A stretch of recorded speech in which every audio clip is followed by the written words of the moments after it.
Serious. Reddit, what's your scariest, most disturbing true story? I was on a backpacking trip along the Appalachian Trail with my dad, and we stopped at one of the public cabins. After dropping our packs, we joined a campfire already going with just us and a middle-aged Asian couple. As the sun set, we didn't expect anyone else, but suddenly a massive man appeared. He was enormous, at least 6 feet 8 inches, extremely muscular, with long silver hair tied in a ponytail, like a more muscular Geralt from The Witcher. He set down a small pack under the cabin awning and joined the fire. At first, he seemed friendly, and we all chatted for a bit. Then my dad asked, "So, where are you from?" No response. He repeated the question. Still nothing. Finally, the Asian man asked, and the big guy suddenly erupted, screaming, "I don't know. I don't know." Then he pulled out a massive Bowie knife and a whetstone and started sharpening it. Everyone froze, and we decided it was safest to pack up and head to the next cabin, about 7 miles away. We made it there, exhausted, to find a scruffy, stinky hiker already at the fire. He seemed harmless, so we settled in. Then, out of the corner of my eye, I caught a reflection.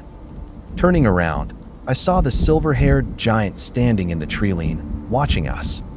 My heart sank. There was no way we could take him on.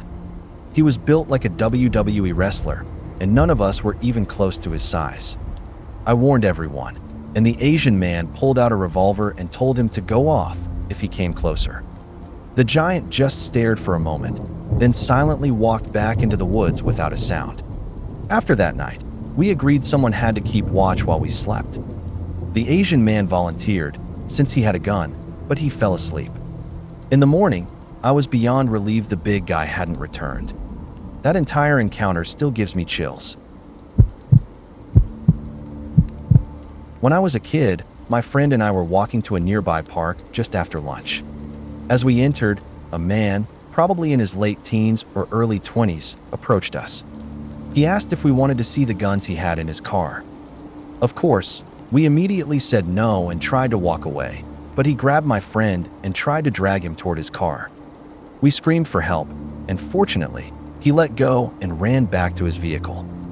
Not long after, a couple of police officers stopped us and asked if we had seen a teenager who matched his description. We told them what happened, and I was lucky I had a good memory as a kid. I recalled his license plate number, so I gave that to the officers. After getting all the details, they escorted us back to my house. A week later, we learned that this guy had abducted and assaulted 6 other kids.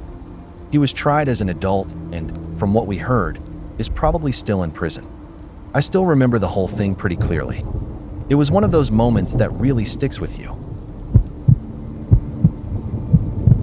When I was 12, my siblings and I shared 2 bedrooms, so my dad decided to put up a half wall to make a 3rd room.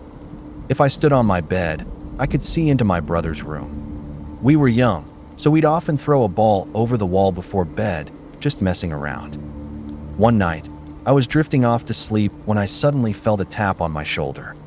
I turned around, and my mom whispered, "Pust, what are you doing?" It was such a strange question, especially since I was obviously just lying in bed. But when I looked, it wasn't my mom. It wasn't even a person. It was like a 3D shadow of a man, just pure blackness, standing there. I screamed with my eyes shut, and the figure vanished. My parents rushed in, and I told them what happened. They thought I was just imagining things, but told me if I was too scared, I could sleep in my brother's room. I tried to go back to sleep, but I was still shaken. My brother woke up to use the bathroom upstairs, and I pretended to be asleep, not wanting him to know I was still scared. I heard him go into his room, climb onto his bed, and then stop. I thought maybe he was trying to prank me, so I looked up to show him I was awake, but there it was again, the figure. It was standing at the foot of my bed, arms crossed, with its head resting on its hands. Even though it had no face, I knew it was staring at me. I tried to convince myself it was just the darkness, or that my brother was playing a joke. But then I heard the toilet flush upstairs. I couldn't explain it. The figure didn't appear again that night, or any night after that. For years, I tried to forget about it. Then, in my 20s, I was living alone when it happened again. I was sitting on the couch, and I felt the tap on my shoulder. "Pust, what are you doing?" I froze, but I didn't turn around. I wasn't going to. That was the last time I heard it. I'm 31 now, and I still remember it like it was yesterday. It's not a ghost story, but it's one I'll never forget. There is a specific kind of fear that stays with you, a feeling that your home is no longer a sanctuary because someone followed you to the door. The encounter. It started at the train station. I was just off work, staring at the departure screens with my headphones in, trying to tune out the world. Suddenly, a man appeared in my personal space, so close that I could feel his breath and the spray of his spit on my cheek. He had wild, darting eyes and a visible erection, and he leaned in to ask if I had a boyfriend. I didn't say a word. I just turned and walked away as fast as I could. I told myself it was just another train station weirdo, and that I'd never see him again. The realization. My commute home involved a train, 2 different buses, and a several block walk. Because the buses were packed and I was distracted by a podcast, I didn't realize I was being hunted. It wasn't until I stepped off the final bus and started the walk to my house that I noticed him. He had followed me through every transfer. There was no one else on the street. I panicked and bolted for my front door. As I stood there crying, fumbling blindly with my keys, I looked back. He was standing right at the edge of my driveway, watching me. The escape. Just as I reached the peak of my terror, a neighbor's truck pulled up. I screamed for help at the top of my lungs. The man didn't say a word. He just turned and disappeared into the woods bordering the property. When the police finally arrived, they seemed indifferent, taking a statement with a shrug of their shoulders.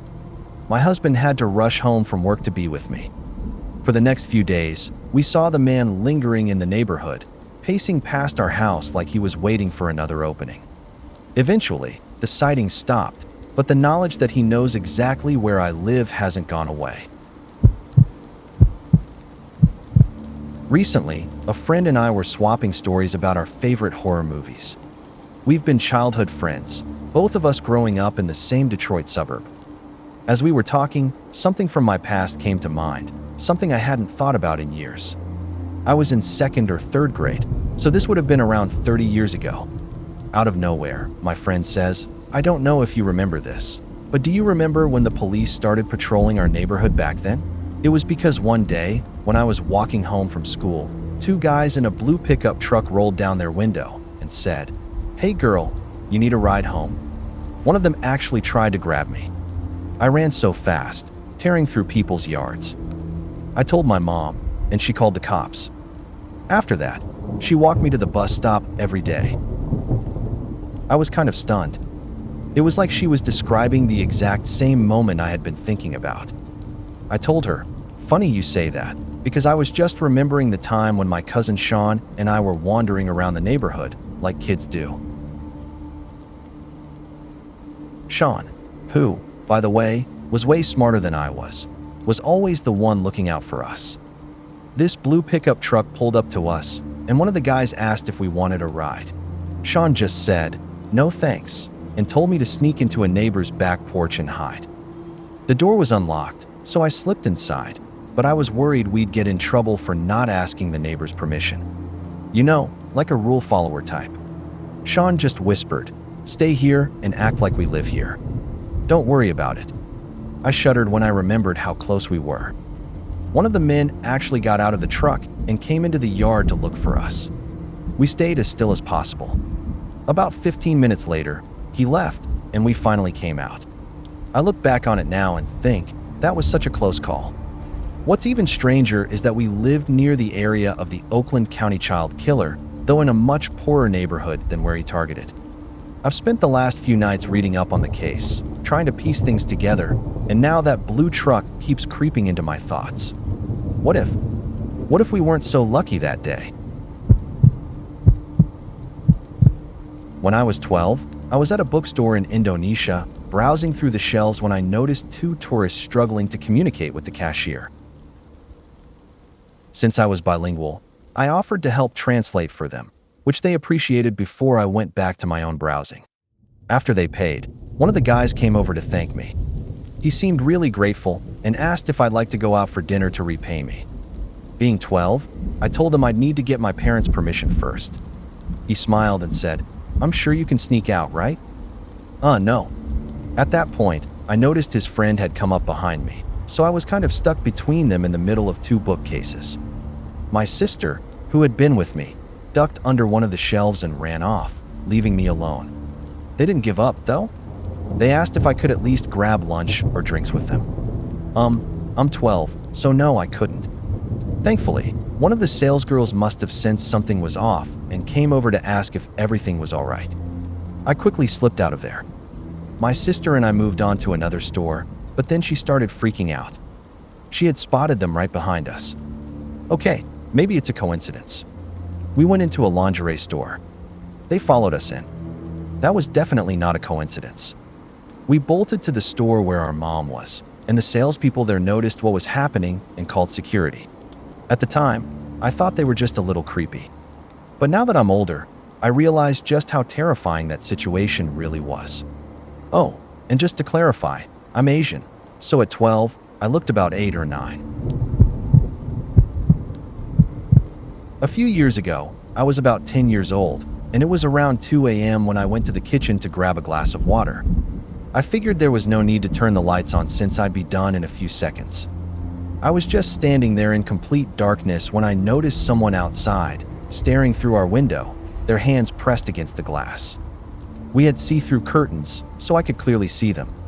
I screamed at the top of my lungs and froze in fear. My mom woke up and came running to the kitchen, finding me crying in my pajamas. The person was already gone by the time she got there, but I told her what happened. She immediately went outside with a knife to look for whoever it was, but she never found him.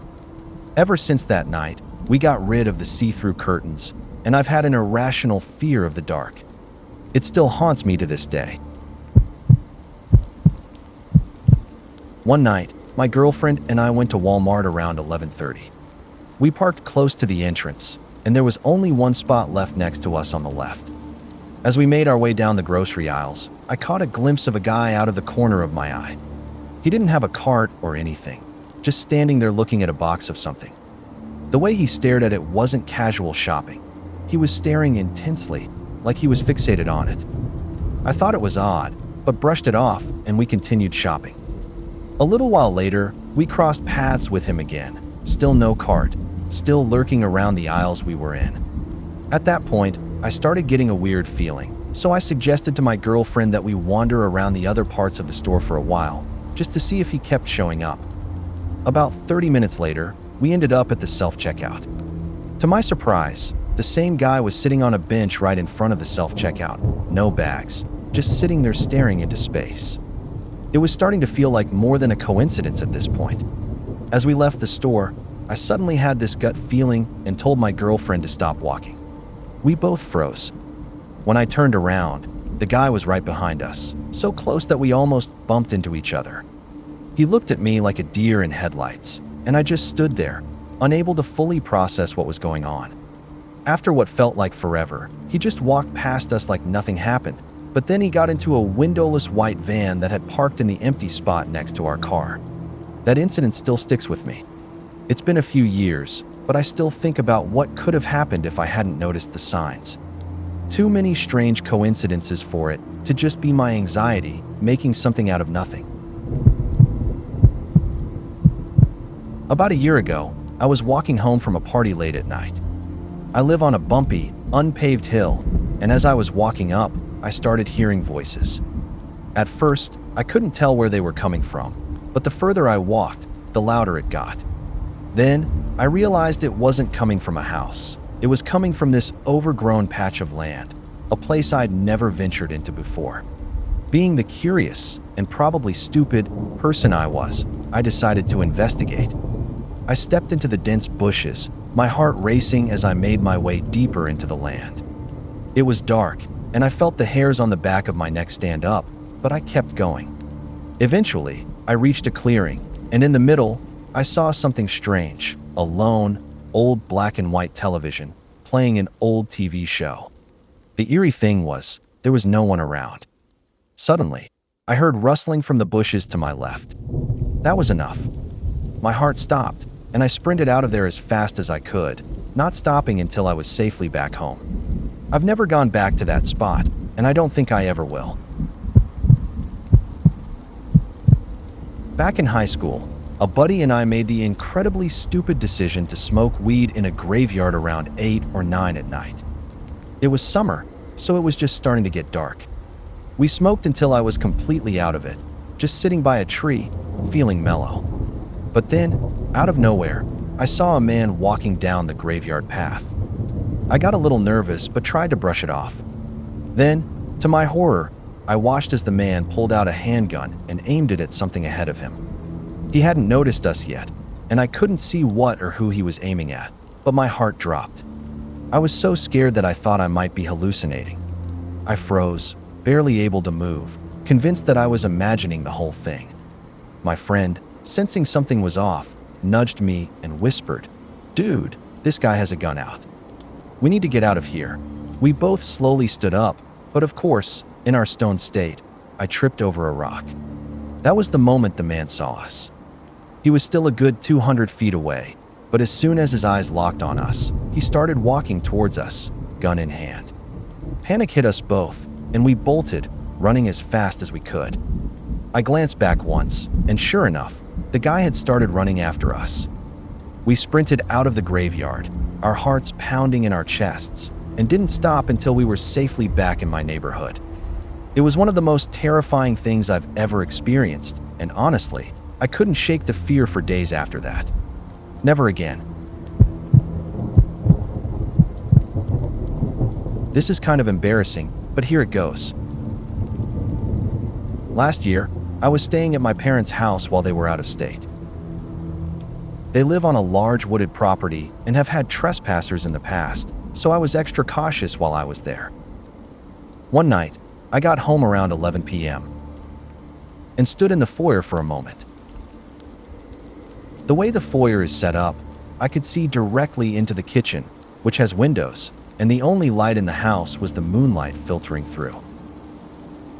Against that light, I could clearly see the silhouette of someone standing in the kitchen. My heart immediately started pounding, and I asked, "Who's there?" No answer. I asked again, my voice shaking. I was gripping my keys, and as I spoke, I slipped them between my fingers like a makeshift weapon. Still, no response. I started moving toward the kitchen, and to my horror, the figure started moving, too, exactly the same way I was. That's when it clicked. I quickly flicked on the lights, and to my relief and utter embarrassment, I saw my own reflection in the mirror that was in the foyer. Turns out, I had been staring at myself in the dark the whole time. I probably looked ridiculous, but I swear my heart was ready to leap out of my chest. It wasn't the worst thing that's ever happened to me, and maybe there are other explanations, but it's been on my mind a lot recently, so here it goes. Near where I live, there's this place called Concrete City. It's just a circle of abandoned concrete buildings that used to house coal miners or something like that. Now it's basically a decaying ghost town with crumbling structures and graffiti all over. It's become a playground for young adults to hang out, smoke, spray paint, and play paintball.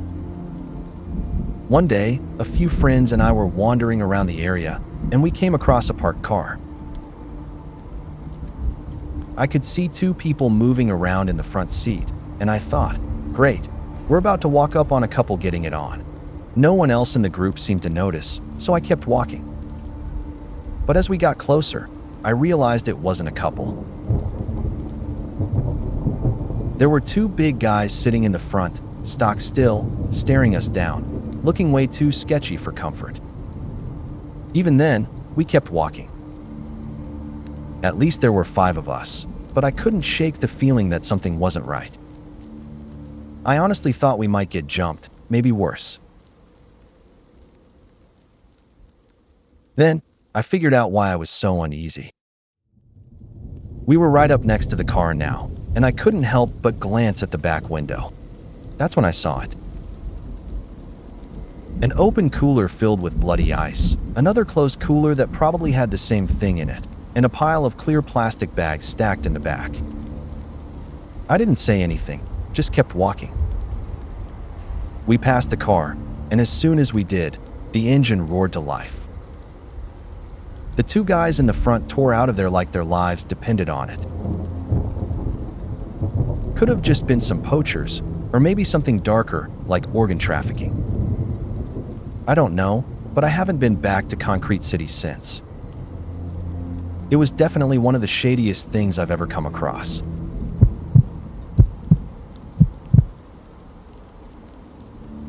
A few years ago, I decided to try something called night mountain biking. The concept is pretty simple. Just outfit yourself with some seriously bright lights and hit the trails in the dark. Sounds fun, right? Well, for the most part, it is. The first time I tried it, I went alone. I didn't want to drag any of my friends along in case it turned out to be a total bust. So, I'm riding up a local mountain bike trail. Now, this is in the Rockies, so the trails are steep, filled with sharp switchbacks, and surrounded by some pretty serious wildlife. We're talking mountain lions, black bears, grizzly bears, you name it. Being out there alone, especially without my bear spray, was a little unsettling.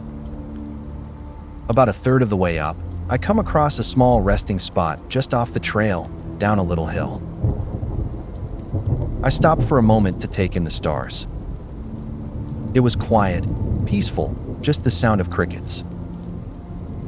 But being out there alone, in the middle of nowhere, really starts to play with your mind. Your instincts kick in, and you're hyper-aware that there's no help coming if something goes wrong. Suddenly, I hear twigs snap to my left. I whip my head around, the lights on my helmet shining brightly, but there's nothing there. To my left is just a steep cliff, so whatever made the sound had to be further up. I figured it was just an animal and kept riding. Still, my stomach was in knots now. A little farther up, I hit a section of the trail with several switchbacks, one after another. As I'm about to turn the next corner, I notice something strange. I see eyes, glowing and hovering about 6.5 feet off the ground, staring right at me from a tree. I thought to myself, it's probably a squirrel. Nothing that high up would be anything else. Well, turns out I was wrong. As I rounded the corner, I came face to face with a bull moose, maybe 10 meters away. Now, moose are terrifying creatures. They can attack for no reason at all, and when they do, they're incredibly dangerous. I froze. The moose turned its massive head, locking eyes with me. It completely blocked the trail, and I was trapped. I could hear my heart pounding in my ears as I gripped the handlebars, feeling paralyzed. There was nowhere to go. The trail I had come up was just a few feet behind the moose, and there was no way I could go forward. My mind raced. Why didn't I bring bear spray? Then I remembered something I'd heard. If you're ever chased by a moose, you need to run downhill fast and weave through trees. So, I stood there, 10 meters from a bull moose, and we just stared each other down. Then, the moose snorted, this deep, heavy breath, and that was my cue. I grabbed my bike, pointed it downhill, and pedaled like my life depended on it, which, at that moment, felt like it did. The trail was narrow, winding, and had cliffs on the side. As I flew down, I could hear my heartbeat in my chest and feel the tension in every muscle. I wasn't sure if the moose was still following, but I didn't dare look back. After what felt like an eternity, I looked over my shoulder. No moose. I breathed a sigh of relief.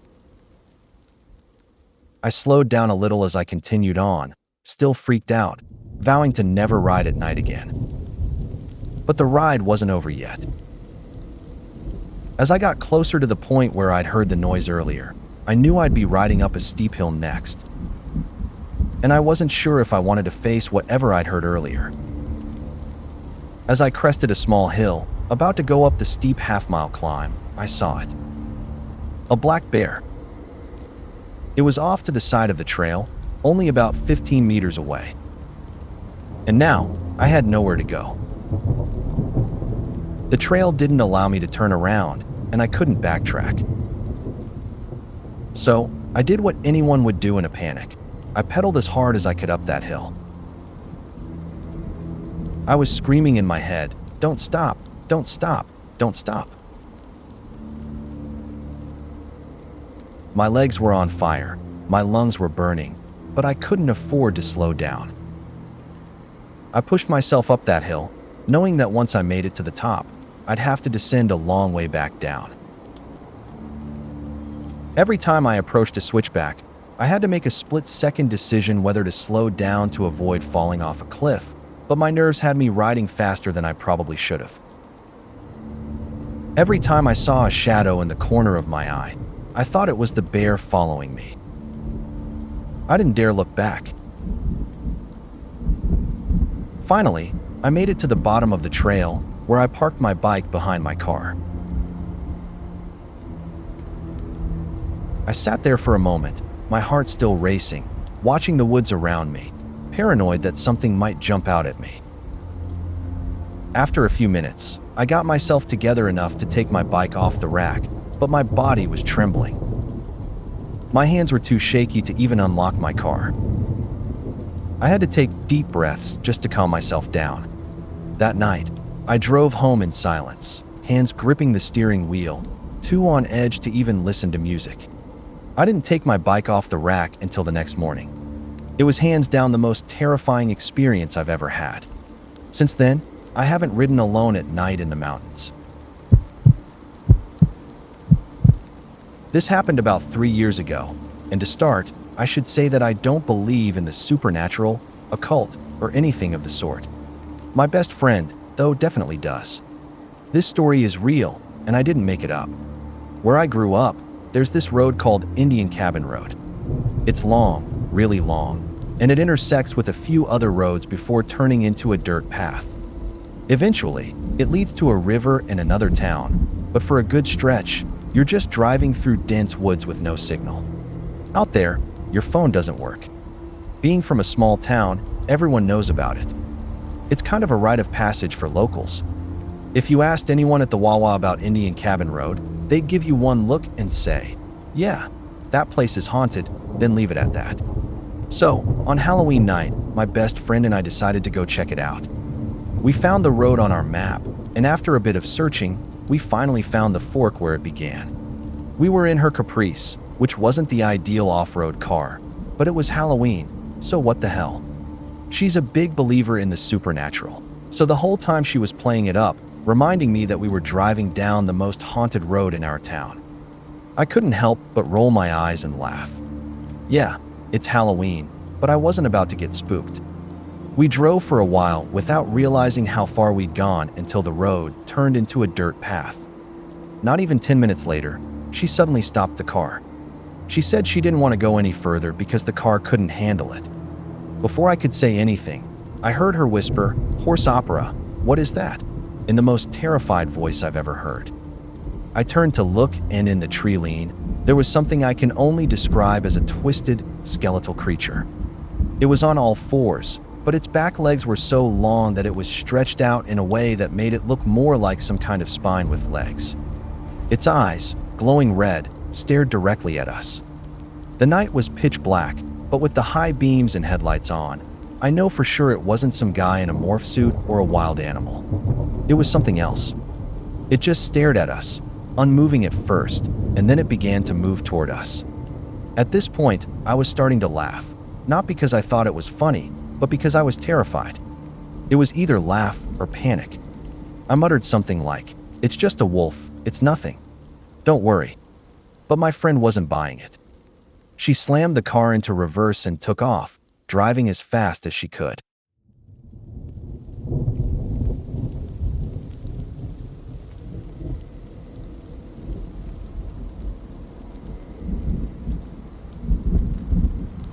She kept asking me what it was and what happened, but all I could manage to say was, "It's just a wolf, just a wolf." Honestly, though, I had no idea what we saw. I was genuinely scared. We haven't gone back to that road since, and every time I mention I don't believe in supernatural stuff, my friend always brings it up. Maybe some things really do go bump in the night.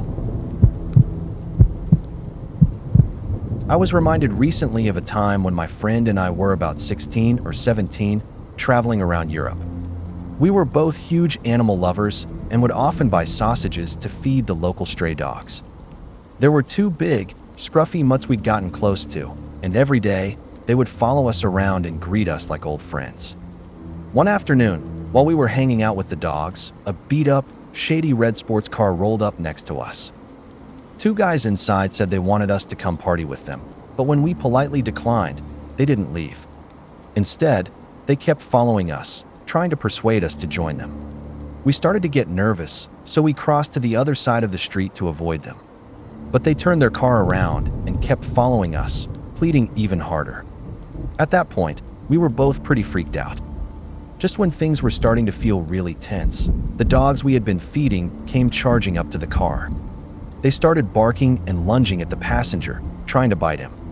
The guy quickly rolled up the window and sped off, disappearing down the street. I'll never know how those dogs sensed that we were in danger, but they did. They came to our rescue when we really needed it. We gave them extra sausages that day, and I'm not sure what would have happened if they hadn't scared those guys away. Back in 2008, when I was 15, I lived on a 300-acre ranch in a small town in Idaho. Our house was a 5-bedroom, 3-bathroom 1980s built home, and I shared it with my parents and my sister. My 6 older brothers had already moved out, so it was just us. My sister and I slept in rooms upstairs, just down the hall from my parents, with her room directly across from mine. That year, I started having recurring nightmares about dark figures, and every night around 3 a.m., I'd wake up, wide-eyed, unable to move. One night, I woke up as usual, looked out into the hallway, and saw a dark figure walking past my door. I blinked a few times, convinced it was just part of my dream, and went back to sleep. The next day, I decided to move my bed so I wouldn't have to look directly into the hallway anymore, thinking it might help with my mind playing tricks on me. But when 3 a.m. came around again, I woke up to something much worse. I heard a woman's voice singing a high-pitched, eerie tune right next to my ear. The atmosphere in the room felt heavy, and I couldn't breathe. The singing continued, and then, out of nowhere, I felt someone running their fingers through my red hair, gently stroking it. I was paralyzed with fear, too terrified to even whisper a word. I closed my eyes and silently prayed, begging for it to stop. As soon as I finished, the singing abruptly stopped, followed by a long, fading scream. The next day, I told my mom what had happened, but she dismissed it as a bad dream. I tried to convince myself she was right, telling myself it had to be a dream, because if it wasn't, I don't think I'd ever sleep again. Still, I moved my bed back to where it had been the night before. 3 a.m. came once more, and I found myself wide awake, staring down the dark hallway between my room and my sister's. That's when I saw it, a tall, slender figure walking between our rooms. It stood in the middle of the hallway, turning its head slowly to look into my sister's room, then into mine. It repeated the pattern, almost as if it was watching us, and then it froze. I felt my heart pounding in my chest, and I wanted to scream, but I couldn't. I was frozen in fear. The figure paused again, and I swear I saw it grin, though I couldn't make out any details of its face. It was like it knew it had me trapped. And then, as I was gathering the courage to scream, It dropped down onto its hands and knees and started crawling toward me. I screamed, the most pitiful scream I've ever let out, shouting, "There's something in my room." My parents burst through the door and turned on the lights, but when they rushed in, there was nothing there. No trace of anything. To this day, my parents still say it was just a dream. After that, I switched rooms, and I've never been able to sleep in that room again when I visit them. I don't know what I saw, but I know it wasn't just a dream. It wasn't anything too serious, but it was definitely unsettling. My neighbor is an elderly lady who spends a lot of time outside, either chatting with passersby or tending to her garden.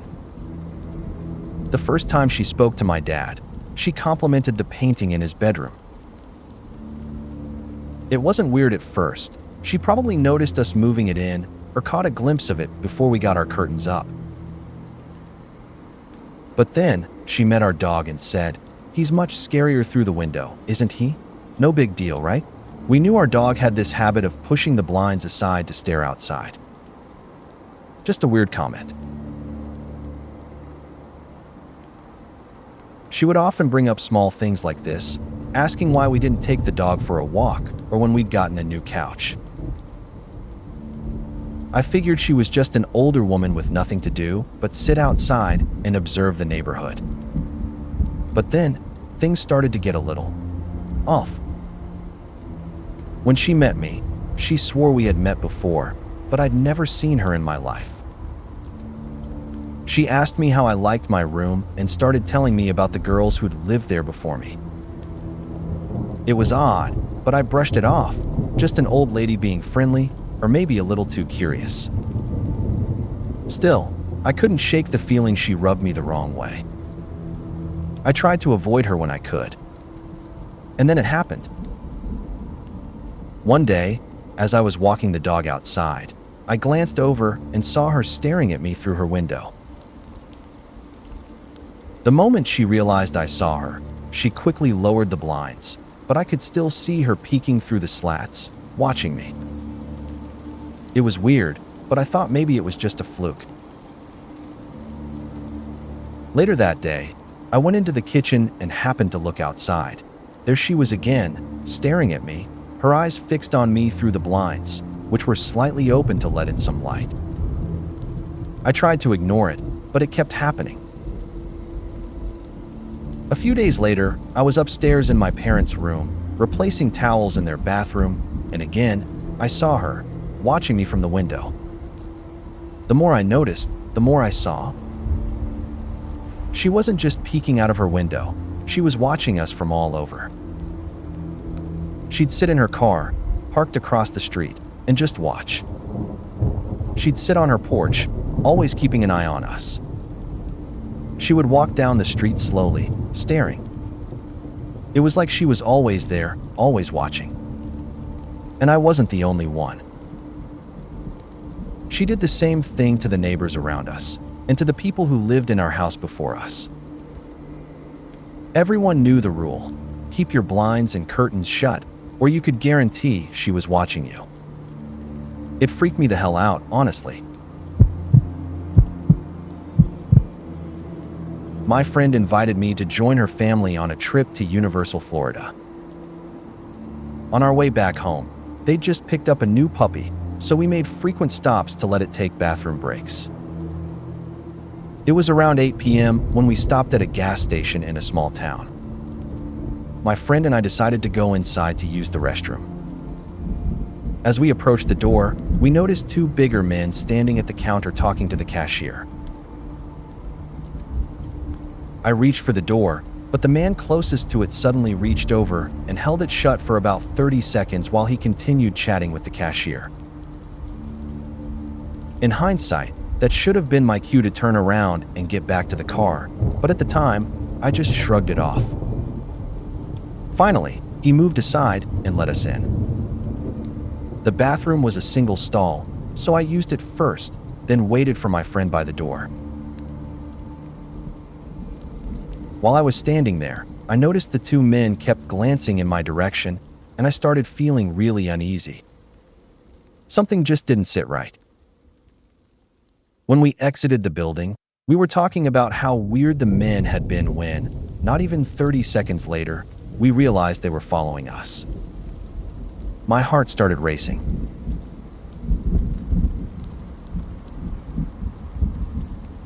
Thankfully, my friend's car wasn't too far down the sidewalk, so we bolted the rest of the way and jumped into the car as fast as we could. The men slowed down as soon as they saw my friend's mom in the car, and they kept walking. We drove off, and I remember feeling completely shaken. It sounds silly now, but I'm convinced if we hadn't had that extra layer of protection with my friend's mom, we might not have made it out of there unscathed. That night still creeps me out thinking about how close we came to something much worse. I ran track in high school, and during my first 2 years, I always took the late bus home after practice. On Tuesdays through Thursdays, there were 2 buses to take students home, but on Mondays and Fridays, we all had to ride just one. The bus was driven by this really creepy guy who always made the girls uncomfortable. He would stare at us through the rearview mirror for way too long, giving this unsettling smile that sent chills down our spines. One day, this same driver took our team to a track meet at another school. Normally, the buses would stay parked in the lot for the duration of the meet, so I had some time to kill before my next race. I decided to watch my teammates, so I went to stand by the entrance gate. It started drizzling, so I moved under a pavilion to stay dry. A few minutes later, I noticed the bus driver had appeared. He came over and asked if I wanted to get on the bus to avoid the rain. At that point, I was already on edge, but I said yes, mainly because I was nervous about what might happen if I said no. As we walked toward the bus, I felt a pit in my stomach. Just as I was about to step onto the bus, a few of my male teammates saw what was happening and came over to join me. When they asked if they could get on too, the bus driver just shook his head and said, "Not you guys. Just her." That's when my fear really set in. I stammered, telling him I didn't want to get on the bus anymore, and I quickly walked back to the bleachers, where I stayed for the rest of the meet. Nothing happened, but I still get a sick feeling in my stomach when I think about how different things might have turned out if my teammates hadn't stepped in. Background: my old room was essentially a makeshift attic. It was on the same level as the real attic, with doors that led up to it. One day, I was home alone, playing video games like I usually did when I skipped school. Everything was normal until I started hearing loud banging coming from one of the doors. It wasn't the kind of knock you'd expect. This was intense, like something or someone really angry was trying to get in. I got this horrible feeling that something wanted to hurt me. At first, I thought maybe an animal had somehow gotten into the attic through the roof, so I called my mom, I was 15 at the time, and asked her to have my brother come home and check it out. Of course, my brother never answers my calls, so my mom decided to come home herself. When she got there, we went up into the attic, but there was nothing, no sign of any animal or anything out of place. For a while, I convinced myself I had just imagined it.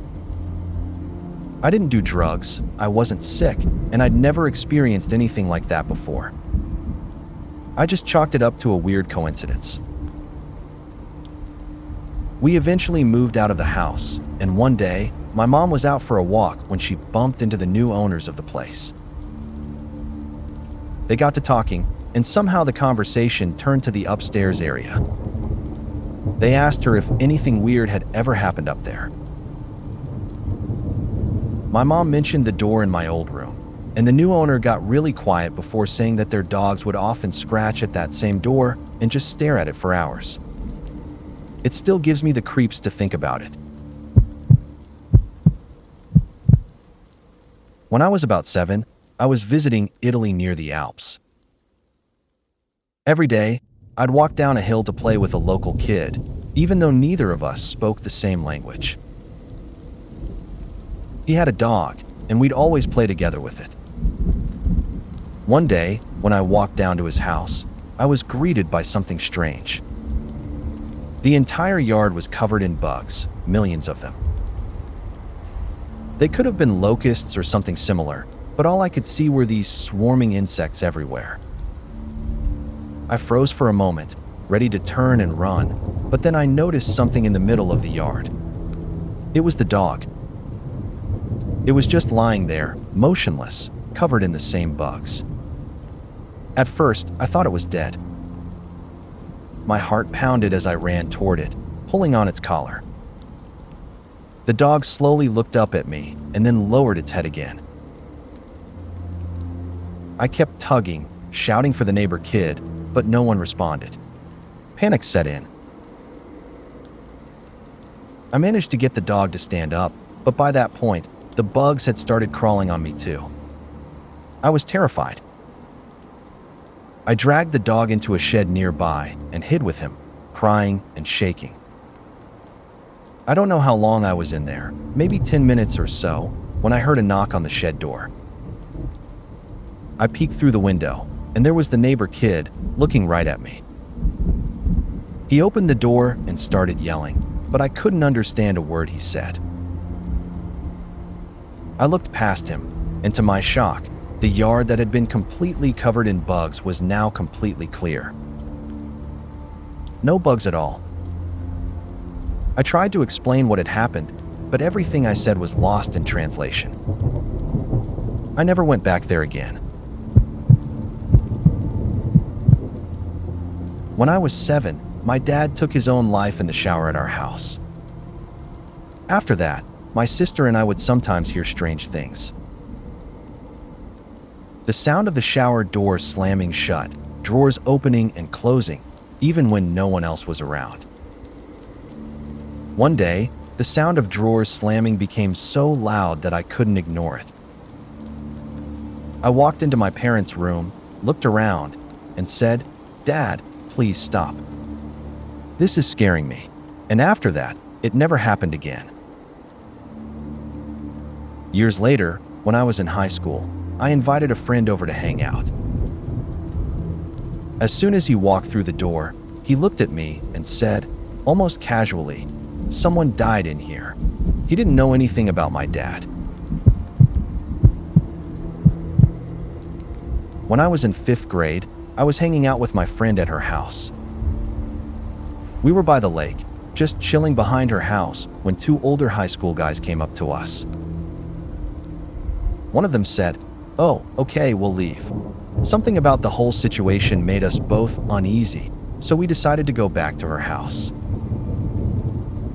After staying inside for about 15 minutes, we decided to go back to our spot by the lake.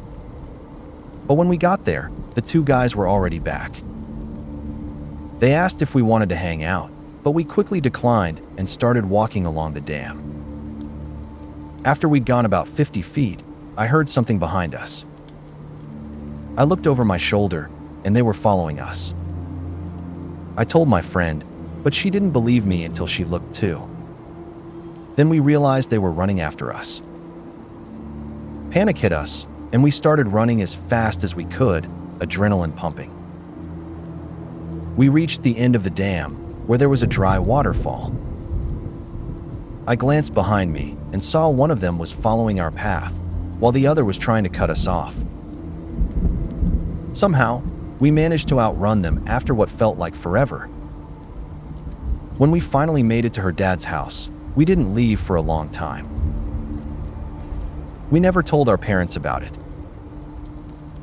Looking back, we probably should have, but we were scared they'd never let us go back up there. It's been about 10 years now, and I've only been up there once since. Even then, I couldn't shake the anxiety. I was 14 years old when I found a body. It was Easter morning, and my family was hiking along the Grand River. My sister, and I had wandered off in separate directions to explore the riverbank. I noticed a backpack hanging from a small tree and walked toward it, but as I got closer, I thought I was looking at a discarded mannequin. It was lying face down in the mud, wearing jeans and a hoodie with the hood pulled up.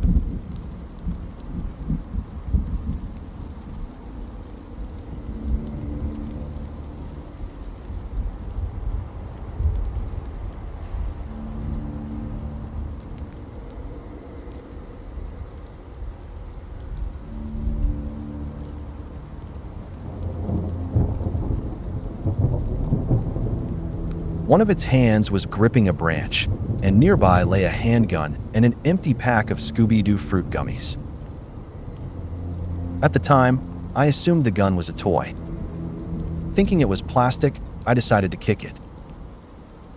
The moment my foot connected with the thigh, the sensation told me instantly that this was a person. I bolted in a blind panic, sprinting back to my parents with the terrifying thought that I had just kicked a sleeping homeless man. My father went to investigate, confirmed it was a body, and we called 911. We later found out the man had committed suicide with a shot to the roof of his mouth.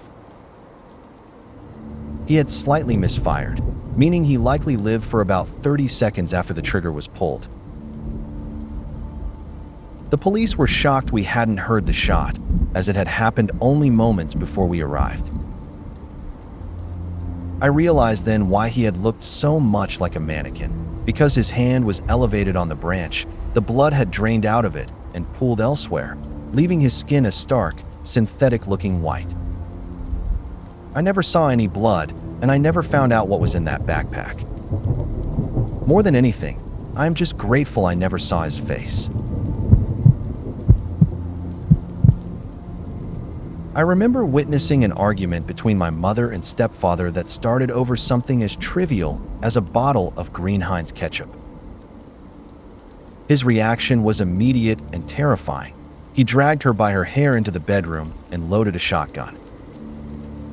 He pressed his head against hers, trying to force her to pull the trigger. I stood there in the doorway the entire time, watching everything in complete silence. She managed to save herself by jamming her finger behind the trigger to block it. He tried to pull it anyway, leaving her with a painful blood blister from the force, but she eventually wriggled free. When she got loose, he shouted, "I'm just going to kill myself then." My mother didn't flinch. She just looked at him and said, "Well, do it outside. Because I really don't feel like cleaning up the mess." Looking back, that took incredible nerve. He could have easily shot her right then and there. But what's truly haunting is that, at the time, a scene like that felt completely normal to me. I was 13 years old in Brooklyn, just a week after my birthday. My friend and I went to the movies every week, usually in his neighborhood, but this time the film he wanted to see was only playing in Manhattan. We took the train out, saw the movie, and headed back. Because we lived in different areas, he got off at his stop, leaving me to continue to the end of the line alone to catch a connection. The subway car I was in was empty, as was the one next to it. For some reason I can't explain, I felt uneasy and decided to move to a car with people. As I tried to pass through, a guy in a leather jacket blocked my way, claiming the other cars were closed. I knew he was lying, but I was a meek, timid kid with zero confidence. I just said, "Oh," and retreated to my seat in the empty car. They saw that submissiveness as a green light. Moments later, a metal dart landed at my feet. A gruff voice yelled, "Pick it up." The guy in the leather jacket and about a half dozen others swarmed into the car. One of them forced me to hand him the dart, then began throwing it into my legs over and over. I screamed and tried to shield myself with my hands, but he ordered me to move them or else. I obeyed, and he continued to use my legs as a dartboard. The memory gets hazy, but soon they were using me as a punching bag. Fists flew into my face, chest, and stomach from all sides. I tried to bolt for the door, but one member of the group stood guard. He wasn't participating in the beating. I could sense a flicker of guilt or compassion in him, but he still wouldn't let me out. He threw me back toward the others. That moment of being trapped was the worst feeling of the entire ordeal. I ended up on my knees, reaching into my pocket to offer them the only money I had in the world, a single dime. A gloved hand took it, but they weren't done. One of them decided he wanted to see my head go through the window.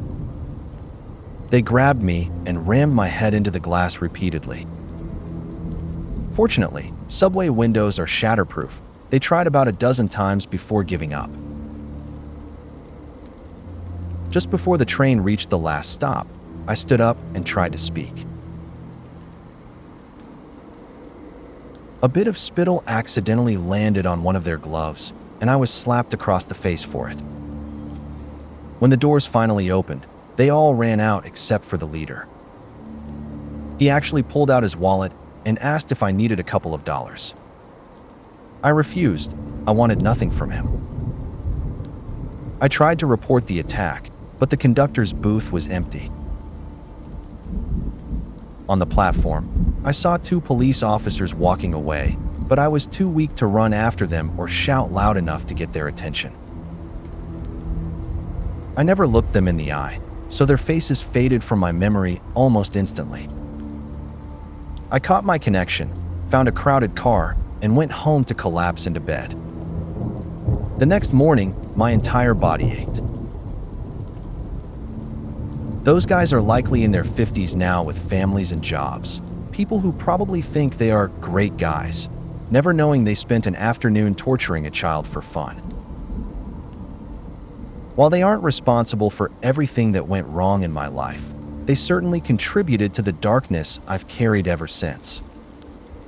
I have never forgotten, and I will never forgive them.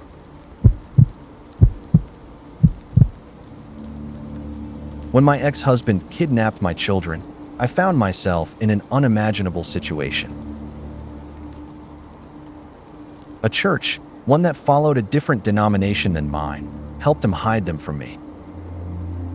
He had converted to his faith after we had married, but back then, religion wasn't a major part of his life. He had joined the army, and when things took a dark turn, he falsely claimed that I had died in a car accident and that he needed to take the kids. He disappeared with them, and I was left with no idea where they were. In my desperation, I managed to get a colonel on the phone at 3 a.m. Within 72 hours, my children were back safe. That weekend was the scariest and most uncertain of my life.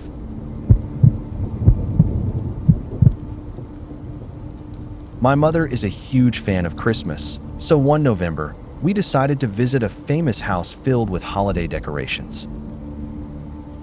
The house had 2 floors, and while I felt a little off on the first floor, it wasn't too bad, so I tried to brush it off. But when we went upstairs, things quickly took a turn. As I was stepping onto the second floor, I suddenly felt a weight on my shoulders.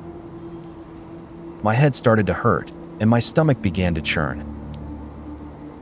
I tried to convince myself it was just hunger, though deep down, I didn't believe that explanation. I wandered around the store, trying to distract myself, but I kept finding myself near a door. Every time I got close, the feeling intensified. It was like something was pulling me toward it, but at the same time, it was making me feel worse.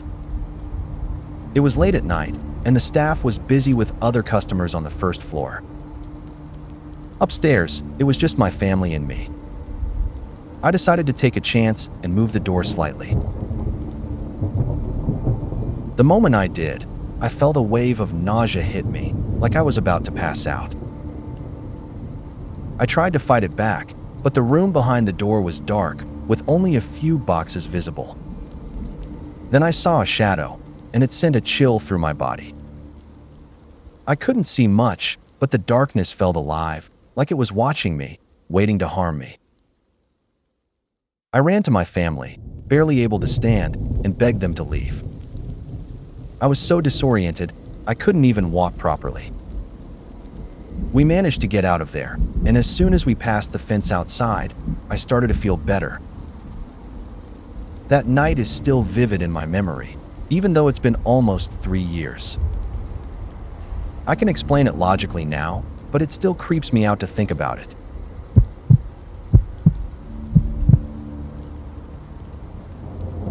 It was 1984, a time before emails and cell phones, where snail mail and landlines were the norm.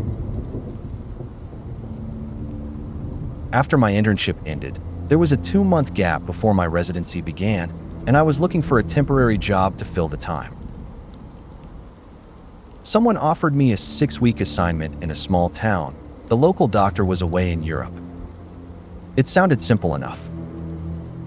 I applied, and a few days later, I received a call for an interview. On the day of the interview, I set out early, knowing I had to drive about 200 miles. I made it to the town without any issues, easily finding the doctor's office on the main road. As I parked, a middle-aged man emerged from the office and walked up to me. He asked, "Are you Dr. Interpix 1?"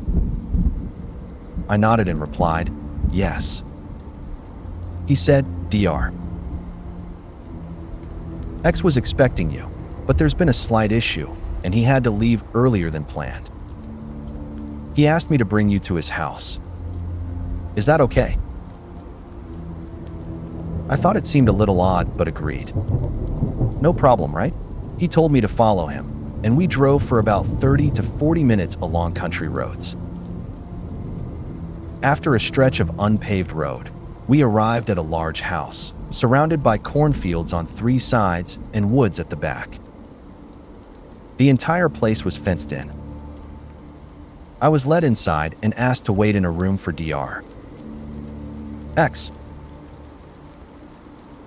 It was a large room, probably about 30 by 40 feet, furnished with a few sofas, coffee tables, but nothing else. No carpet, no decorations, just emptiness. As I sat down, I began to look around. My eyes drifted to the floor, and that's when I noticed something. If you've ever seen a bloodstain that's been scrubbed but not entirely cleaned away, you can sometimes spot the edges, faint, but there. And sure enough, there was a large stain on the floor, along with smaller ones scattered around. I stood up, my heart starting to race, and started inspecting the room more carefully.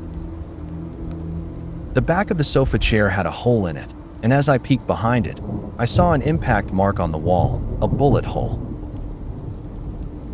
Something terrible had happened in that room, and it had been recent. The floor had been cleaned, but not well. That's when panic hit. I grabbed my file and rushed out of the room, nearly running to my car. I jumped in, slammed the door, and started the engine before I'd even fully closed it. My foot slammed the accelerator, and I sped away without a second thought. I didn't look back, but I could hear shouting behind me, "He's running away." I don't think I've ever driven that fast in my life.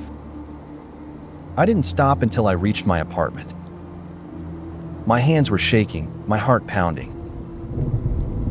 Years later, while I was discharging a patient, her husband asked to speak with me.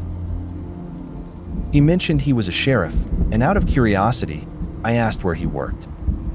He named that very town. When I told him my story, he fell silent. After a long pause, he asked, "Was it on date X of year Y?" I confirmed it was. He then told me, "You have no idea how lucky you were. That bloodstain you saw, it belonged to the doctor you were supposed to meet. He was killed in that room. His wife was murdered in her bedroom." Another doctor, who had come for an interview just like you, was killed 2 hours later. He didn't make it out, You were the third candidate that day, and the third was the luckiest. By the time you managed to escape, the culprits had already left. The third doctor went to the office, found it closed, and turned back. The killers were caught weeks later and tried. I never went back to that town.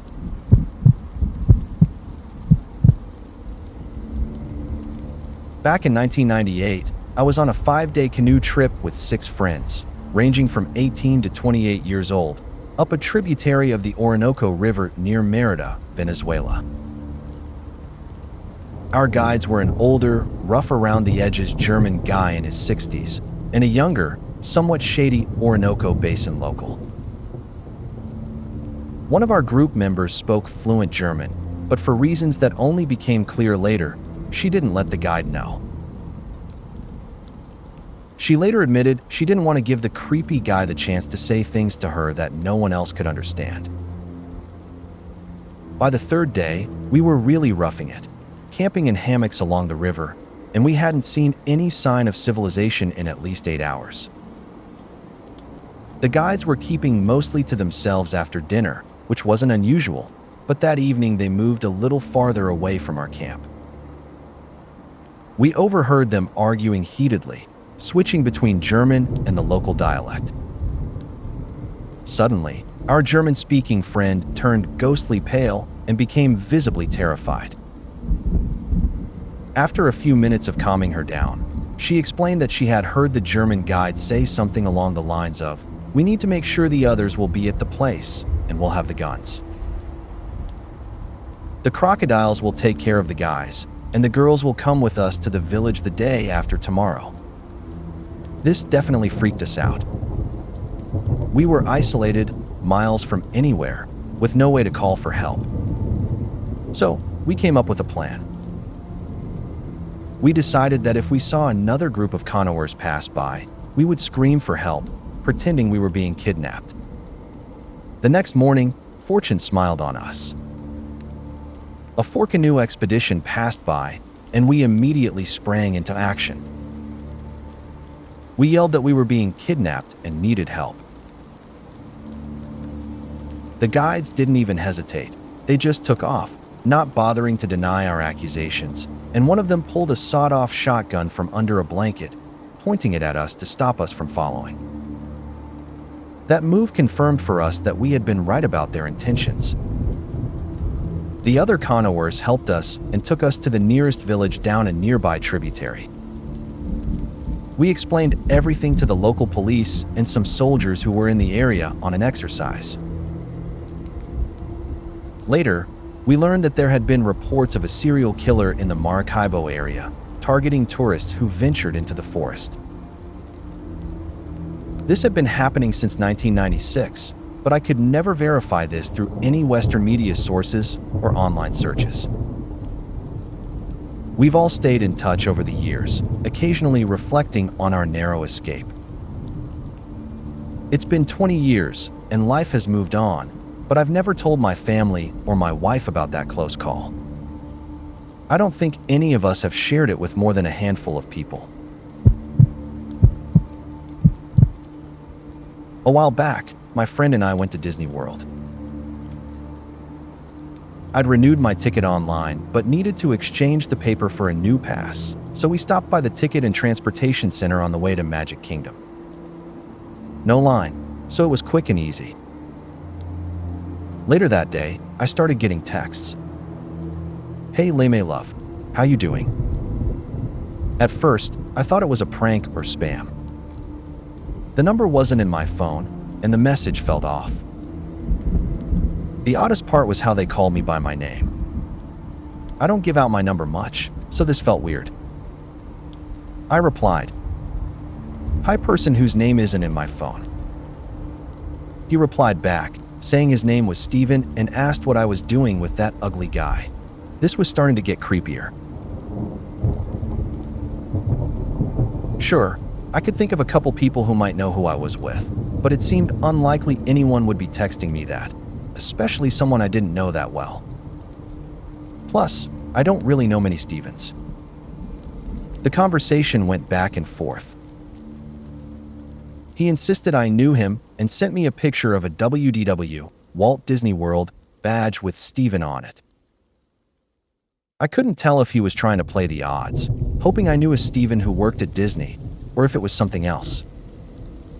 But then he casually said, "Have a good day at Magic Kingdom." That struck me. My friend and I hadn't told anyone which park we were at, and we'd only decided to go to Magic Kingdom as we were driving there. So how did this guy know? I told him again that I had no clue who he was, but he replied saying that I didn't seem to care enough to find out and wished me a good day. At that point, I decided to stop responding. This whole thing fell off, and I was getting really uncomfortable. Then came the next message. He sent me a screenshot of a map with my home address marked, with the message, "Not a bad drive." That was when things got serious. I immediately told my friend we needed to head to guest services, because clearly, this wasn't a coincidence, and he was most likely a Disney employee. What really freaked me out was that almost no one knew my home address at the time, aside from my family, because I didn't like having people over and kept my life pretty private. The last message he sent was, "LOL, well, don't get too creeped out. I don't want to mess with you that much. I promise you, I am somebody you already know." It hit me. This guy had been the one who printed my ticket. In less than 2 minutes, he had taken my cell phone number and home address from my account. Disney fired him that same day, though they didn't want to say too much. I think they were trying to cover their bases with liability. A cop even came in to tell me there wasn't much of a crime, but that I could file a report if I wanted. So I did. A detective called me later to say that I could press charges if I wanted. I asked for his opinion, and without making it sound like I had to, he said he thought this guy had probably done it before. I was the first to connect the dots and report it. I got a letter from the state's attorney and said I was still willing to testify. Since then, I haven't heard anything more. I assume it wasn't a high-priority case, especially with all the other crazy things going on in Florida at the time. Luckily, though, I was able to put a face to the name because the idiot had his Facebook linked to his phone number. I still get chills when I look back at the messages, even years later. I kept them because the detective instructed me to, just in case. Even though I know the case probably won't go anywhere, it's reassuring to have those messages in case anything else happens, since he still knows where I live. It's almost funny, though, because my friend jokingly suggested at one point that this was the person messaging me. At the time, it was just an outlandish, "wouldn't it be crazy if" kind of comment. Turns out, it was true. This was one of the creepiest experiences I've ever had, and I hope it comes across as unsettling as it felt. I grew up in a small town, and when I turned 18, my friends and I would often head to the city to party, get high, and hit rave spots. One night, we decided to bring along a new guy, a friend of mine who'd never done any drugs before. The rule was, I had to keep an eye on him all night. So, the four of us arrive in the city, drop some pills, and dive into the nightlife. About half an hour in, the new guy starts freaking out, so I take him outside to walk around the city and help him calm down. Eventually, we're just walking and chatting. He's a bit of a bragger, always talking about how important he is, and for some reason that I still can't explain, he starts telling me that he's a big-time drug dealer in the city. Obviously, he wasn't, but he was high, so I tried to get him to quiet down. Then, in the middle of the street, he practically shouts, "I have every major dealer's phone number in my phone." The moment those words left his mouth, a guy in front of us, who I hadn't even noticed until then, suddenly stops. He turns around and stares at us. He's over 6 feet tall, bald, wearing a full-body trench coat, and he just looks menacing. We freeze, staring back, trying not to panic. Without saying a word, the guy steps sideways into a convenience store next to us. My mouthy friend looks at me and whispers, "Run." Without thinking, we take off, sprinting as fast as we can. We run until our lungs feel like they're going to explode, adrenaline coursing through us. We stop for a minute, just to catch our breath, still high as kites. The run, the fear, and the rush just sent us into overdrive. But we had escaped, so we start laughing, trying to shake off the terror. We make our way back to the club, cutting through a park and then winding through dark alleys and back streets to meet up with our other friends. When we finally get to the club and sit down in the outdoor area, my friend suddenly freezes. He leans in close to me and says, "Trench coat guy is standing in the corner, watching us." I glance over, and sure enough, it's him. But I'm smart enough to know not to panic. We're at a heavily surveilled club, with security all over the place, and if I lose my cool, my friend will totally freak out, especially since it's his first time on drugs. So, I tell him, it's not the same guy. He buys it, thankfully, and chills out. We stay seated for the rest of the night, talking and keeping distracted. For hours, I refuse to let us get up. He wants to dance, but I keep him chatting, which isn't hard since he's pretty much out of it. Meanwhile, trench coat guy stands in the same spot, not moving once. He just stares at us the entire time. The night drags on, and eventually, the club closes around 7 a.m.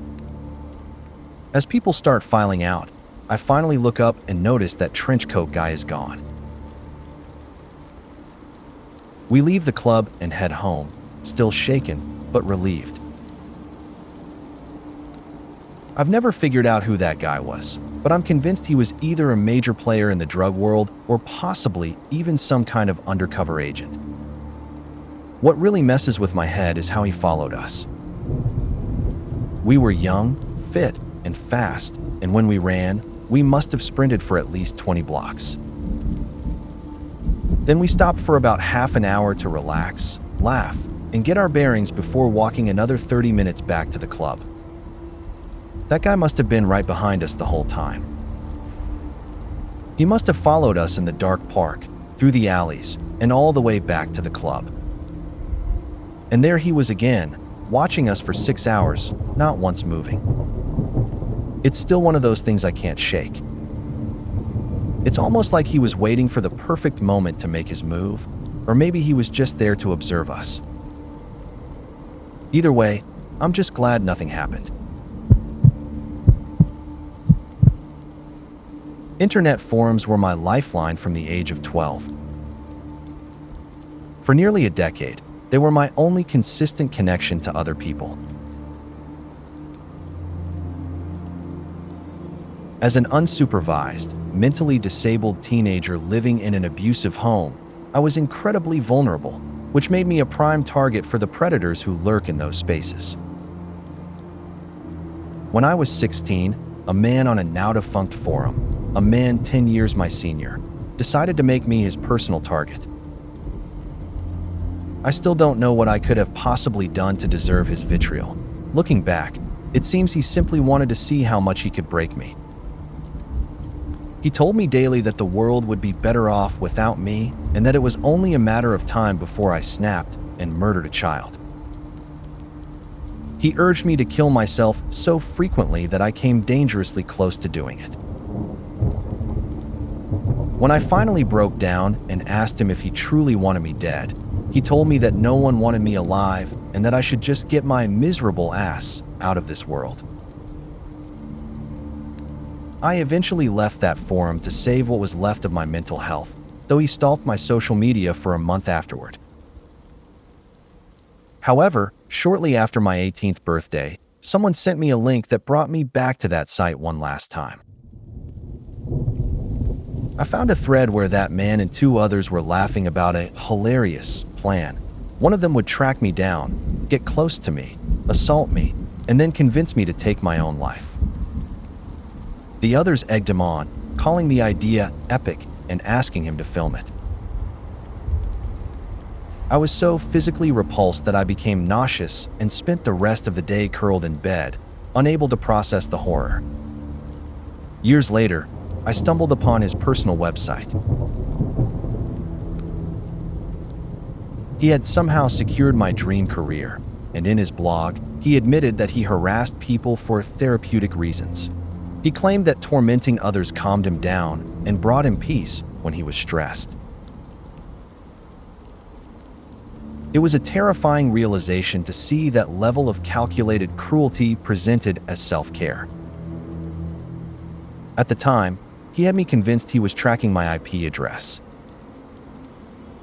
I lived in a state of constant paranoia, having nightmares that he would break down my door to fulfill his violent fantasies. When I tried to tell people in real life, they just told me to get off the internet, but the internet was the only world I felt I had. That forum is long gone, but I found out recently that he is still active online. I can only hope he has forgotten I exist. If he hasn't, I want him to know that death is far too merciful a fate for him. I hope he lives a very long life defined by the same level of pain he inflicted on a vulnerable child before he finally rots. Over 10 years ago, I was in a dark place mentally. I've always been fascinated by the occult, with a strong belief in God, ghosts, and the supernatural. At that time, I had a collection of Ouija boards, and I was deeply engrossed in trying to communicate with the dead. After several months, I started to feel like I might actually be a medium. But then something changed. I began having horrific thoughts that were completely out of character for me. I started imagining things like suicide, murder, and torture, just to name a few of the more disturbing ideas that plagued my mind. It got so bad that I couldn't stop washing my hands. They would bleed from overwashing, but the guilt and anxiety from these thoughts was consuming me. I honestly thought I was losing my mind. That's when I realized I needed to talk to my mom about what was happening. I told her everything, and she immediately said I needed to see a doctor. I started reading about OCD and the effects it could have on someone's mind. About a week later, I went to see our family doctor. At 16, the idea of being mentally ill terrified me. I was nervous as I explained everything I had been feeling. The doctor listened, then wrote me a prescription for Prozac and recommended that I see a therapist. I took the papers he gave me, barely processing anything, and walked home. I told my mom what the doctor had said, and we began planning my road to recovery. But a few days later, while I was researching Ouija boards to distract myself, I stumbled upon an article about something called demonic oppression, and I swear, as I read it, I felt like the article was describing me perfectly. The symptoms were spot on. It's the idea of not being possessed, but of a demon or negative entity hanging around, trying to break you down mentally and emotionally. The article even said that Ouija boards were believed to be one of the main ways to invite such energy into your life.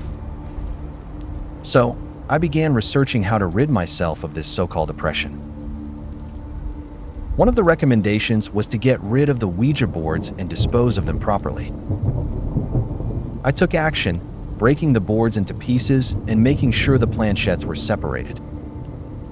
I bagged everything separately and placed it in the garbage. The next day, as the garbage truck came around, I realized I'd forgotten to throw out the kitty litter. I rushed downstairs to the front door, but my dad, who was usually quick to mock me, stopped me at the bottom of the stairs. He made fun of me for dealing with the cat litter, laughing as I tried to ignore him.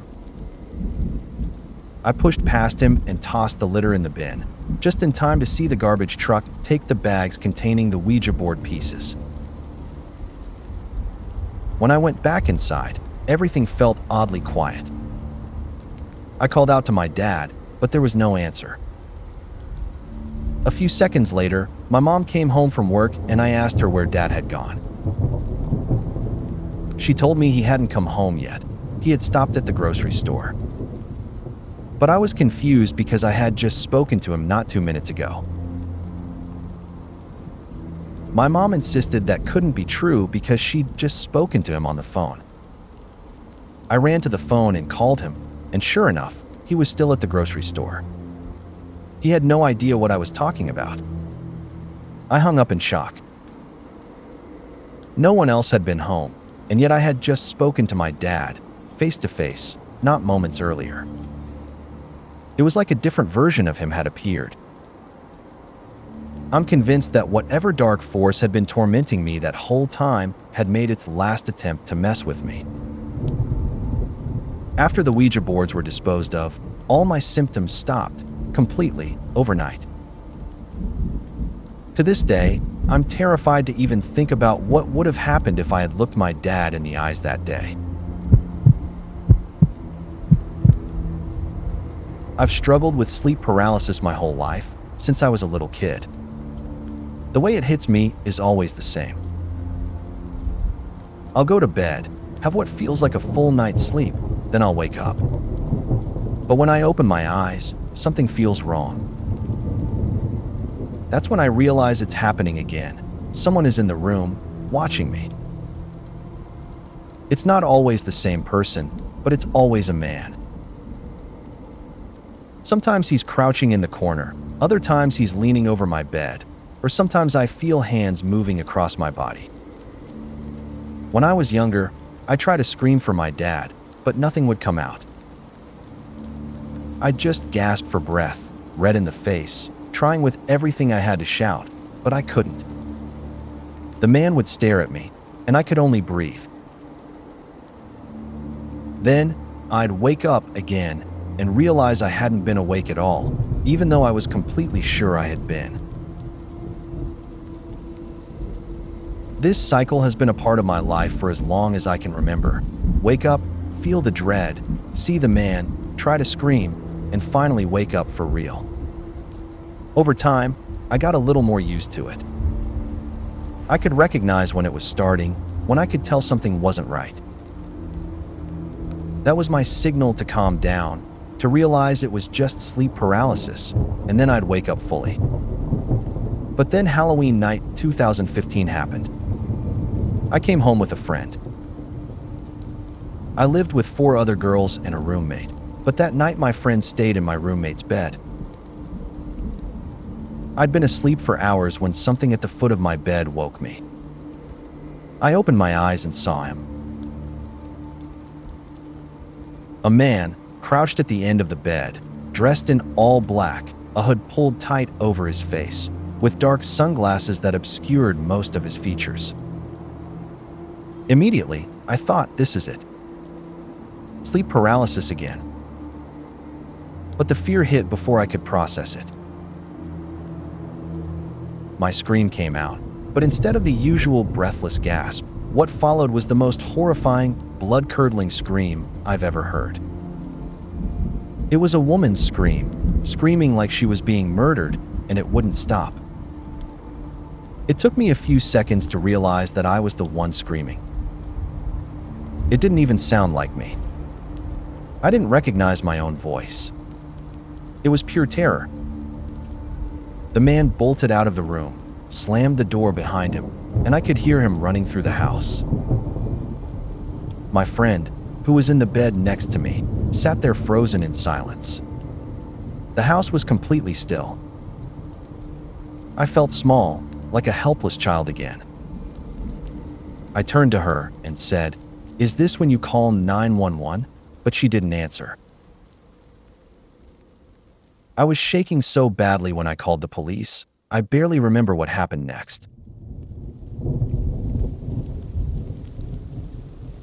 I know I started crying on the phone with the operator because I was terrified that the man was still in the house, or worse, that he'd hurt my roommates. None of them came running when they should have. The operator told me to lock my door and stay there until the police arrived. I have no idea how long it took, but I do remember seeing the sun start to rise while we waited. When I saw the police pull up outside, I ran out of the house, screaming and crying, straight to them. The rest of the story is kind of anticlimactic. The guy had stolen my neighbor's bike, but the police never found him. They did get the bike back, though. I went to a therapist afterward, but it didn't help. She'd ask questions like, "I bet you were really scared, huh?" "Yes, I was." That's why I'm here. She gave me a week's worth of lorazepam and told me to go home. I took 3 at once that night and just lay there, wide awake, shaking. The pills didn't do a thing. I started falling asleep in class, missing notes, and feeling disconnected. I'm doing better now, but I've given up on ever really sleeping well. If I want to fall asleep, I have to get pretty messed up, so that's usually what I do. I can't sleep next to anyone because even the smallest movement or sound will wake me, and I'll scream. I've learned to live with it now, though. I don't think about it much anymore. I've just accepted it as part of who I am.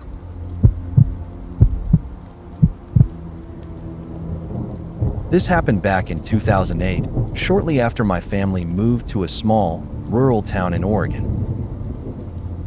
I was 12 at the time, and my family had just finished visiting my step-grandparents. It was late, around 11 p.m., and my mom decided to take the unlit backroads home. I was sitting in the back seat with my younger brother, trying to ignore my parents' constant arguing up front. My brother, on the other hand, was zoned out, staring out the back window. Suddenly, he nudged me and pointed out the window, insisting I look. I was tired and already annoyed with my parents, so I shrugged him off.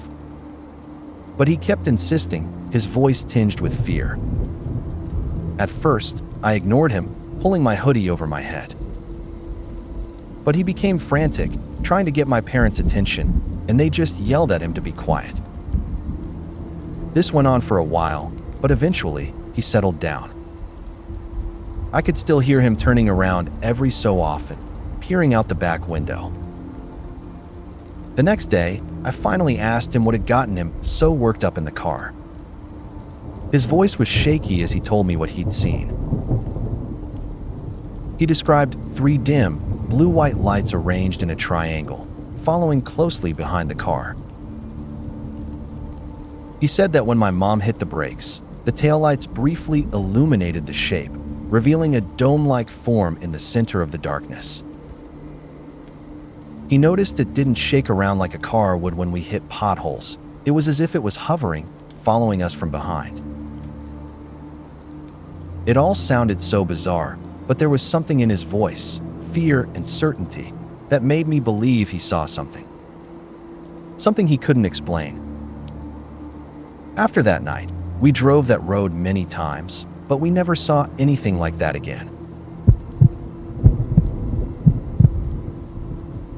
My fiancé and I were on vacation in Japan, just enjoying the sights and shopping around town one day. While we were out, we met another American guy, and after chatting for a while, we exchanged contact info. We assumed we'd part ways and maybe meet up another time, but instead, he decided to tag along with us while we continued our shopping. I thought that was strange.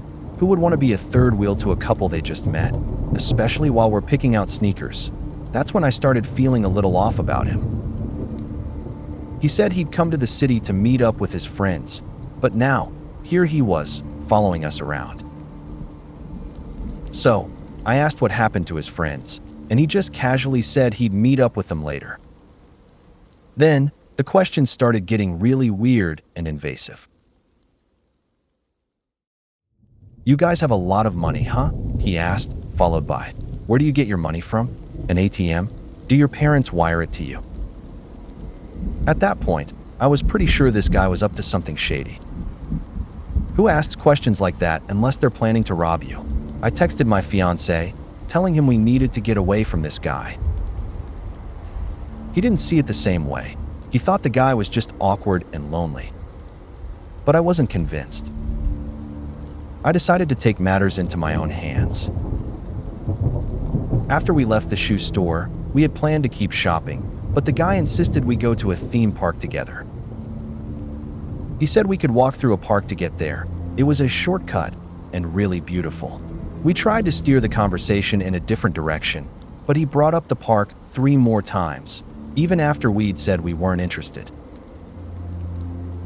By this point, I was screaming inside my head. How could my fiancé not see how strange this guy was acting? So, I faked a headache and told him very firmly that I wanted to go home. But then the guy brought up the park again, saying I could rest there until I felt better. What the hell? I told him no, that my fiancé and I were going home now, and suggested he catch up with his friends. He reluctantly agreed, but then insisted we check our email so we could meet up with him the next day. I made it very clear to my fiancé that we would not be meeting him again, and that we should ignore any emails from him. To this day, I'm nearly certain that guy was trying to lure us into a trap to rob us, or worse. I was 12 years old, back in 1985, and some of the streets near my house were still dirt roads. We lived close to a Catholic church, and every January there was a fair. One evening, around 7 p.m., my older friend and I were walking toward the fair. It was already pretty dark by then. As we turned a corner and started down the dirt road, my friend suddenly froze. "What is it?" I asked. He went pale, his voice shaking. A few feet ahead of us, there was something hard to describe. It was darker than the surrounding darkness, like it was made of shadows themselves. It looked like a woman, but she was buried up to her waist in the earth, wailing. Her cry was strange, though it sounded distant, even though she was right in front of us. The sound echoed like it came from far away, yet it was so close. We both immediately thought of La Llorona, the ghostly figure from local legends, said to haunt places near water, with her wailing drifting on the wind. They say her cries can be heard from far away when she's near, and heard clearly when she's far. Terrified, we turned and ran toward the church, which was about half a mile away. As I looked back, I saw her slowly crawling out of the ground. My heart raced, and I tripped but caught myself, desperately keeping up with my friend. We didn't stop running until we reached the safety of the church. Neither of us was willing to walk home alone that night. We stayed until my parents showed up to pick us up. Since then, even though the roads are paved now and there are street lights, a couple of times when I've visited my parents, I've heard the dogs howling in the middle of the night, just a few mournful howls. Some of my friends who still live in the old neighborhood say they hear her sometimes too.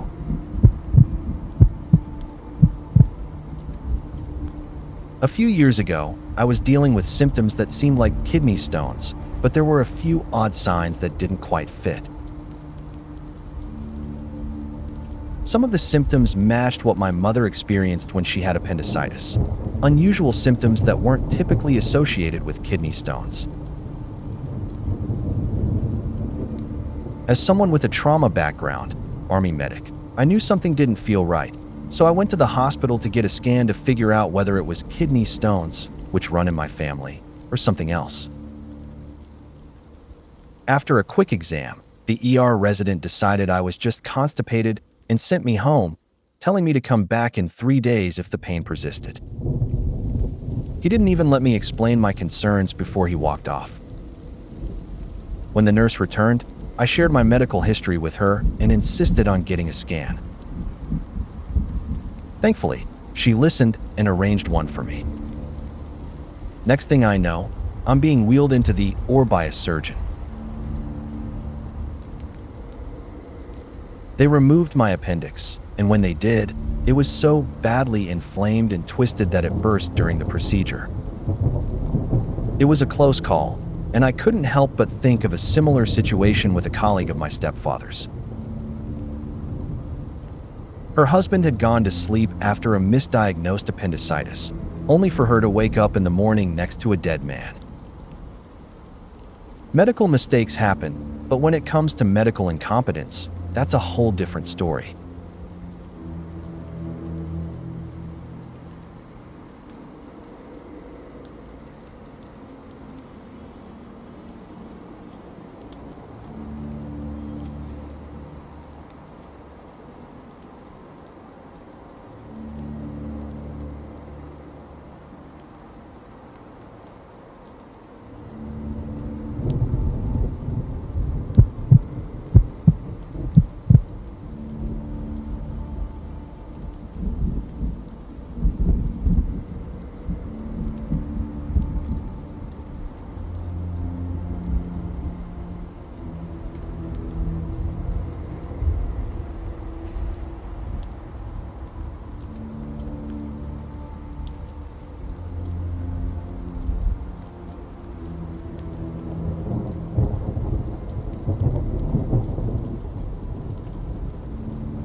You wouldn't believe how many physicians, and even nurses, have no idea what they're ordering for patients.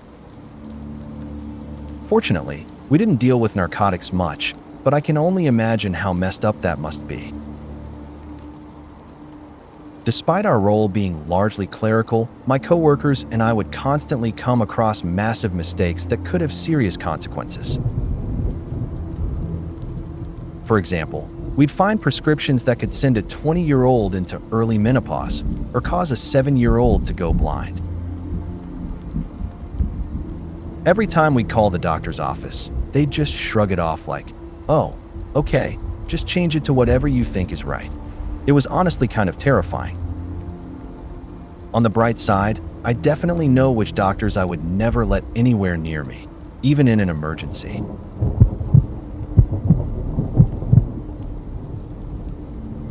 I had this creepy coworker who followed me all the way home once, and it absolutely freaked me out. The worst part? No one believed me. This guy had a habit of just standing in the doorway of my cubicle, lingering there for minutes without saying anything. It got so uncomfortable that I ended up getting a rear-view mirror for my computer monitor just so I could keep track of how long he was standing there. It happened constantly.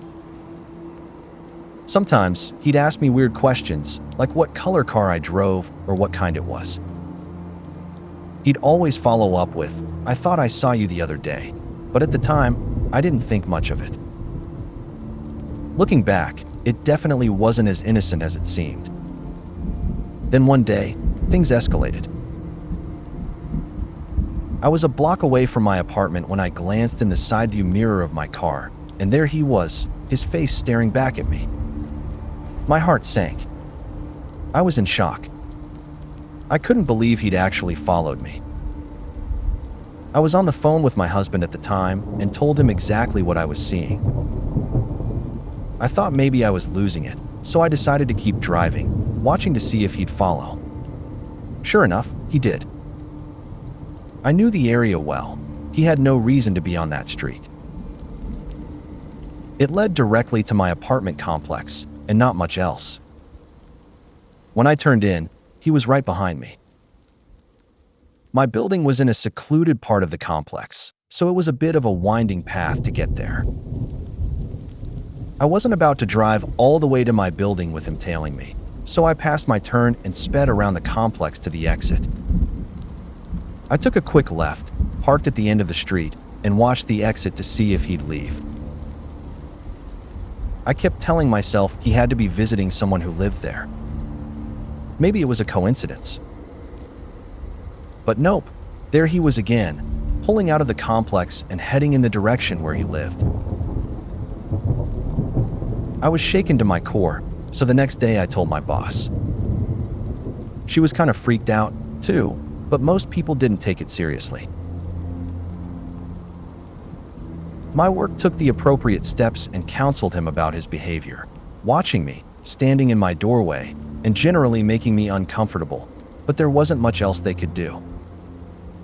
A few days later, he confronted me and accused me of being rude for avoiding him.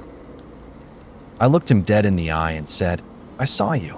He asked, "What do you mean?" I repeated myself, and he just turned around and walked away. The whole thing was terrifying. I've had other people stalk me before, even former homeowners with serious mental issues, but this one hit too close to home. It's chilling to think how different it could have ended if I hadn't been paying attention. It was a close call, and I'm grateful that nothing worse happened.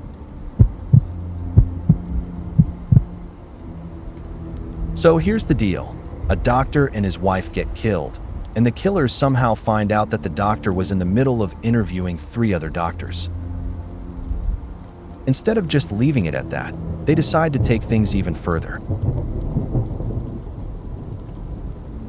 They go ahead and lure 3 random candidates, one of them being me, into the same house where they'd murdered the doctor, setting the stage for another crime.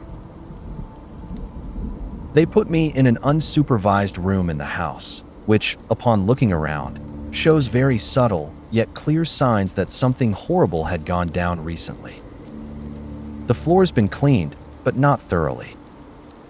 There are bullet marks in the walls, bloodstains that were half-heartedly scrubbed away.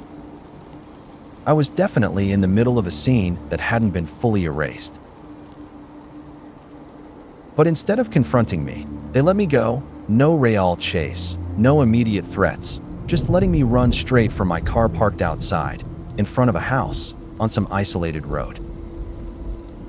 The very same people who had no problem using a gun to kill the doctor were now letting me walk away. No urgency. No attempts to stop me. Nothing. And what do I do next? I just drive off. I don't call the cops. I don't even think to get help. I just head back home, shaken, but too scared to report anything. Then, years later, I find myself treating a patient. Turns out, the patient's husband is the sheriff of the very town where all of this went down.